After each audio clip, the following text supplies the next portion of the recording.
Chapter 13. The End of the Gang.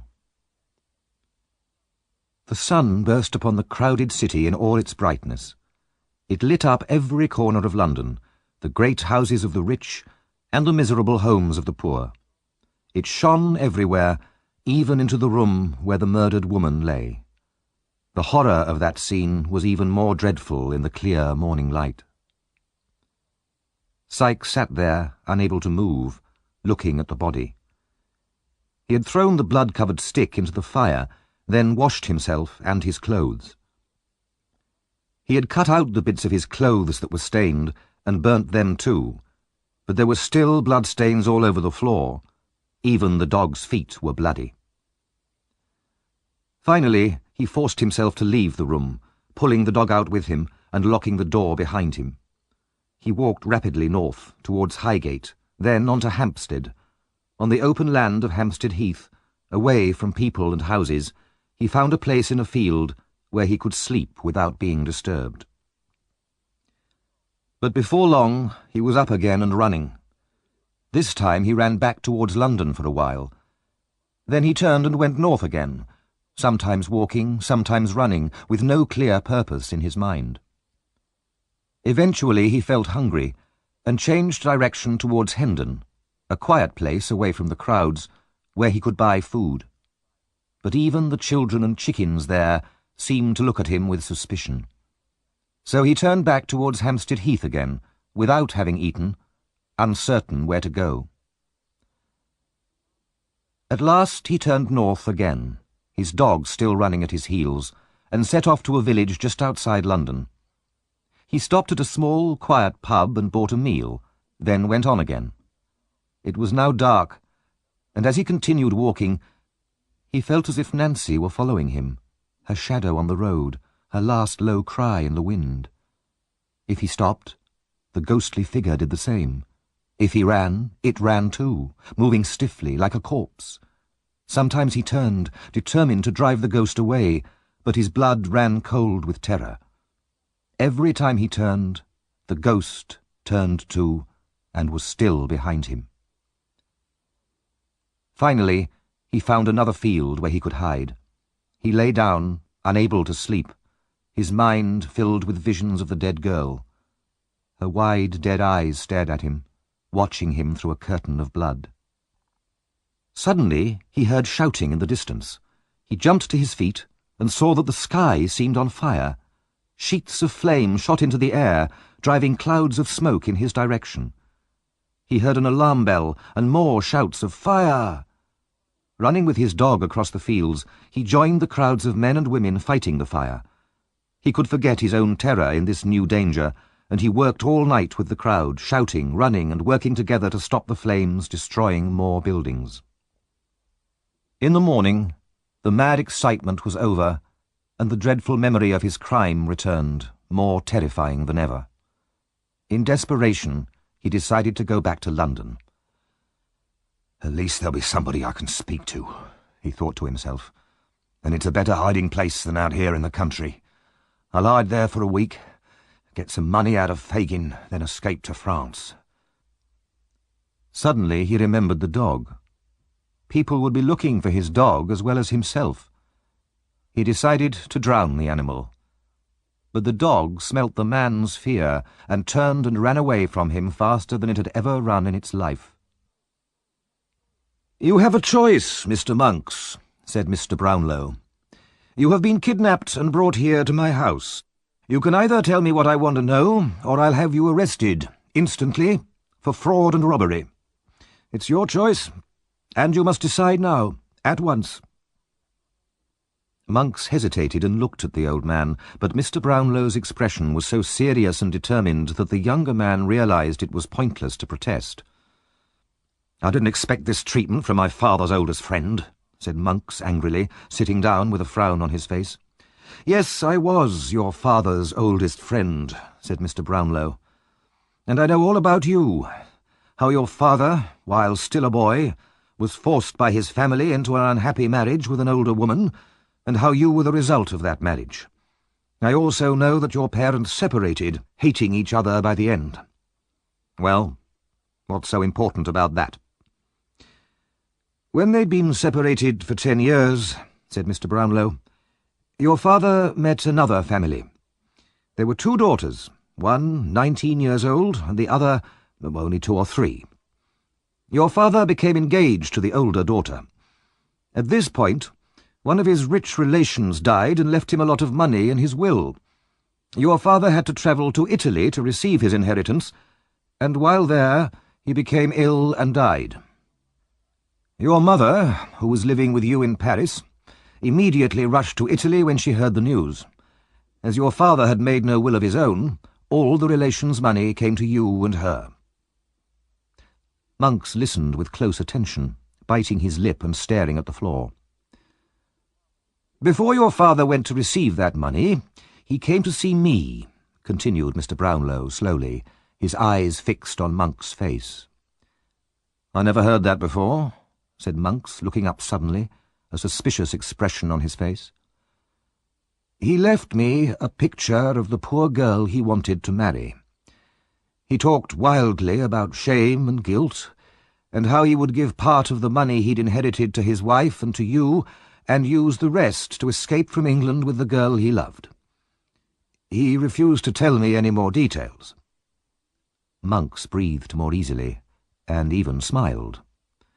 "But," said Mr. Brownlow, pulling his chair nearer to the other man, "by chance I was able to rescue your brother Oliver from a life of misery and—" "What?" cried Monks. Mr. Brownlow continued without a pause. "And when he was recovering from his sickness here in my house, I noticed how similar he looked to the girl's face in the picture. But he was taken away before I could discover his history, as you know very well." "You can't prove anything," said Monks. "I can. I heard that you were in the West Indies. I went there to try and find you, to see if you knew anything about Oliver, but you'd already left. I returned to London, and was unable to find you until 2 hours ago." "And now what? You can't prove that Oliver's my brother." Monks smiled unpleasantly. "I couldn't before," said Mr. Brownlow, standing up, "but now I can. There was a will, but your mother destroyed it. This will mentioned a child that would be born later. This was Oliver, the child you met later by accident. You noticed his resemblance to your father, and you became suspicious. You then went back to his birthplace, found proof of his birth and the fact that he's your half-brother, and destroyed that proof." Monks sat in silence, his eyes filled with fear. "Yes," continued Mr. Brownlow fiercely, "shadows on the wall have caught your whispers with Fagin and brought them to my ear. For the sake of that innocent child whom you wanted to destroy. And now murder has been done, and you are as guilty of that as if you had struck the blow yourself." "No, no," said Monks quickly. "I knew nothing of that, nothing at all." He was silent for a while, realizing how much was known about him. Hatred and fear fought inside him, but he was a coward at heart. At last, seeing no escape, he raised his head. "I will admit everything in front of witnesses if necessary."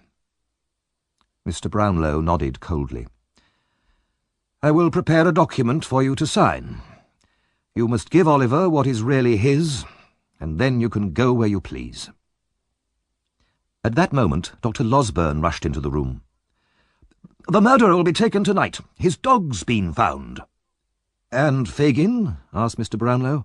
"They're sure of him. They may have him already." Mr. Brownlow turned back to Monks. "Have you made up your mind?" "Yes," replied Monks.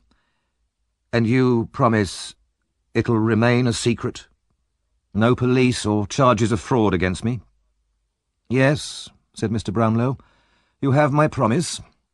For now you must remain here, locked in this room. I will come for you tomorrow evening and take you to sign a confession in front of witnesses." Mr. Brownlow then left the room with the doctor, and they eagerly discussed the news of the hunt for the criminals.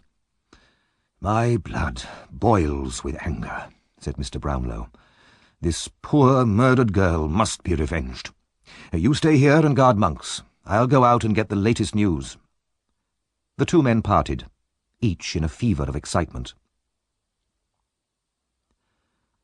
Down by the River Thames was a district called Rotherhithe, one of the dirtiest and roughest places in London. The houses next to the river had no owners. They were broken down and ruined, but could be defended against attack. In an upper room of one of these houses were 3 members of Fagin's gang. "When was Fagin taken, then?" asked the man called Toby. 2 o'clock this afternoon. Charlie and I escaped up the chimney, but Noah was caught. Bet went to see Nancy, and when she saw the body, she started screaming and wouldn't stop. She's been taken to hospital." "What's happened to Charlie Bates?" "He'll come here when it's dark. It's too dangerous now." "We're in trouble," said Toby. "Fagin's going to hang, that's certain." "You should have seen him when he was caught," said another robber. "The police carried him through the crowd, while all the people jumped at him, screaming and trying to attack him." Suddenly, Sykes' dog ran into the room. All the robbers rushed out immediately to look for Sykes, but there was no sign of him. They returned to the upstairs room. "I hope he's not coming here," said Toby. "The dog's come a long way," said another man, "covered in mud and tired out." They sat there in silence, wondering where Sykes was. It was already dark when they heard a sudden, hurried knock at the door downstairs. Toby went to the window to look down, then pulled his head back, his face pale with fear. There was no need to tell the others who it was. "We must let him in," said Toby, although none of them wanted to see him. Toby went down to the door and returned, followed by Sykes. White-faced, with a 3-day-old beard, hollow cheeks and staring eyes, Sykes looked like a ghost. No one said a word. "Nothing to say to me?" Sykes asked. The only answer was a low shout of many voices from outside in the distance, coming closer. Lights appeared. Looking out, Sykes saw a stream of people crossing the bridge towards them. Then there was a loud knocking on the door and more shouts from the crowd. "The doors are made of metal and they're locked and chained," said Toby. The 3 robbers watched Sykes nervously, as if he were a wild animal. "Bring a ladder!" shouted some of the crowd below. "Give me a rope, quick," Sykes said to the others. "I'll go the other way, climb down the back and escape over the river. Get me a rope, now, or I'll do 3 more murders." A minute later, Sykes appeared on the roof, and the shouts from the crowd below swelled to a great roar. Then the front door was smashed down and people streamed into the house. Sykes quickly tied the rope around the chimney, then began to tie the other end around himself, ready to lower himself to the ground behind the house. But just as he put the rope over his head, he screamed in terror and threw his arms above his head. He staggered back, slipped, and fell over the edge of the roof. As he fell, the rope tightened around his neck with a horrible jerk. In a second, the murderer was dead, and there he hung, his body swinging gently from side to side. The dog, which had followed its master onto the roof, jumped down towards the lifeless body, missed, and fell dead on the stones below.